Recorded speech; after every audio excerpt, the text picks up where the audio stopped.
Hi, I'm Namita and welcome to Yoganama. This is a bonus session for my Power of Breath series. By now you have done a few classes with me and we have done three-part breathing. I have taken this session to break down what is three-part breathing to you. This is not a practice session, this is more of an explanation of what we are doing. I'm hoping that once you understand that, you will be able to employ that in your practice to make it more effective. So what is three-part breathing? In yogic terms, three-part breathing is called Vibhaga Pranayam, in that we try to break down the lungs into three sections. First is the lowest lobes, which is called Adham Pranayama, then the middle lobes, which is called Madhyam Pranayam, and then the uppermost lobes, which is called the Adhyam Pranayam. So Adham, Madhyam, Adhyam, these are the three pranayam techniques, very ancient techniques that we have been learning in the past few classes. Let me explain what is happening in case there was any confusion in your mind about what we were doing.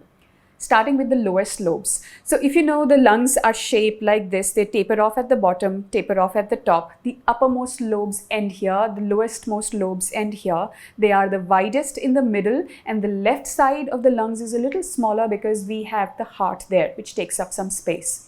So dividing these three sections, we first come always to Adham Pranayam, which is the lowest most lobes. So belly breathing, if you've heard that every time you inhale, breathe into your belly, that's your Adham Pranayam. When you want to inhale into your chest, especially when you're holding some yoga poses where your core or Kandasthana has to be engaged, then that's your chest breathing. It's very energizing. When you want activation and energy, you breathe into your chest. When you want to relax and de-stress, you breathe into your belly. The third lobe, which we don't use as much, is the uppermost lobes of the lungs. It usually gets activated when we are sad or crying. So these are just energy principles, but in yoga, we use this lobe as well because our goal is to find full cleansing in the lungs, just remove all stale air and stale energy that may be there to create new space for fresh energy to go in.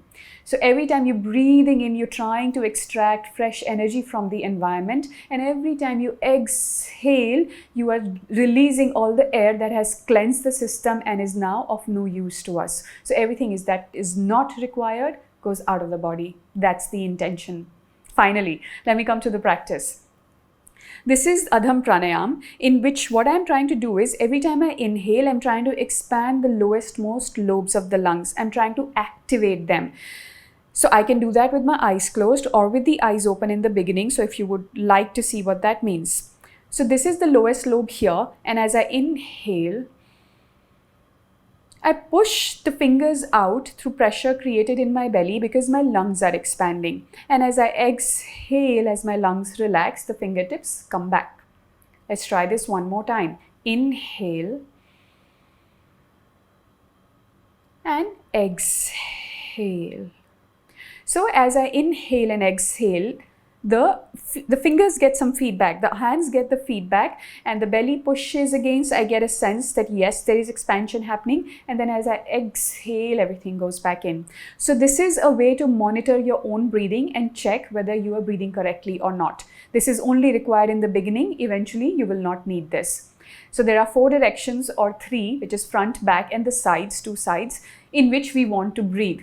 So we have activated the front part of the lowest lobe, coming to the side. So I want to expand to the side and then exhale, come back to neutral.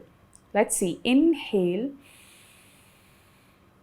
and exhale, come back. I'm obviously exaggerating it so you can see what the intention is. In actual breathing, it won't be as visible. So it has to be a subtle movement. It's easier to observe it if your eyes are closed. So let's try this. Inhale and exhale. So little bit of feedback that comes into the sides, and same way we go to the back. So in the back, as I inhale, I'm going to push air into the backs of my lungs. And exhale, bring it forward. You can see this in the videos of the actual class. And hopefully now you have a sense of what we're trying to do. Same thing in the uppermost lobes. First finding expansion in the front of the chest, then in the sides, and then in the back of the chest. When it comes to the uppermost lobes, that's not a lot of surface area. So we're only trying to find a little bit of lift in the clavicles and down. Inhale, exhale. exhale. So subtle movements. I don't want you to do this because you have pulled in your shoulders with your muscular effort, not with the breath. If the breath is forcing this movement in your body, it will be very subtle. I am exaggerating it a little bit so that you can see and visually understand what is happening when you're doing these 3 breaths. All right. So why do we do this 3-part breathing?